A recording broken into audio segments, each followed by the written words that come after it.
யாரா இருந்தாலும் பயப்பு தான். ஏன் பயம் இல்லாட்டா ஏன் உன் கட்சிக்காரங்க ஒருத்தர் கட்சிக்காரங்க அவனை பத்தி ஏன் பேசுறான்? தவறுதலா ஏன் பேசுறான்? உன்னால செய்ய முடியுதா? எவனா 2 பேர் பேசுறாங்க. அவன் சொந்த காசு ஏதாவது செலவு பண்ணிருக்கான கட்சிக்கு? போல கட்சி காசை வாங்கி சுரண்டி தாண்டா எல்லாரும் முன்னேறி வந்திருக்கீங்க. இத்தனை ஆட்சியிலையும் எல்லா கட்சியும் சேர்த்து சொல்றான். இந்த கட்சி அந்த கட்சி தான் இல்ல.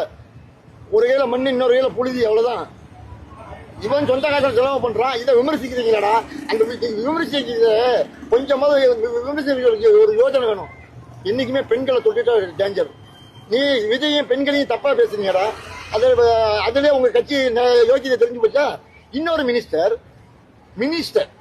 லேடி பெண்களை பத்தி தவறுதலா பேசினாரு, அப்புறம் மன்னிப்பு கேட்கிறாரு. என்னடா கட்சி இது? நீ பேசுவ, பெண்களை எதுவும் பேசுவ, இழிவுபடுத்துவ, அதுக்கப்புறம் மன்னிப்பு கேட்ப. இனிமே இதுக்கு நீதிபதியில இனிமே சும்மா விட மாட்டாங்க. ஒவ்வொரு கேஸையும் தானே வந்து எடுத்துட்டு இருக்காங்க.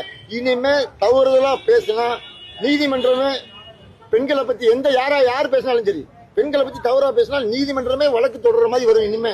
அதனால இனிமே ஒரு அரசியல்வாதியும் பெண்களை பத்தி பேச வேண்டியது. அதுக்கப்புறம் எலெக்ஷன் தோணுனா தாய்மார்களே எங்களுக்கு ஓட்டு போடுங்கன்னு சொல்ல வேண்டியது. இந்த பாச்சாலாம் பலிக்காது. அதுதான் விஜய் நுழைஞ்சிட்டான். கிண்டி கிளவி எடுக்கிறான். அவன் கேட்கறதுக்கு யாரையா பதில் சொல்ல முடியுது?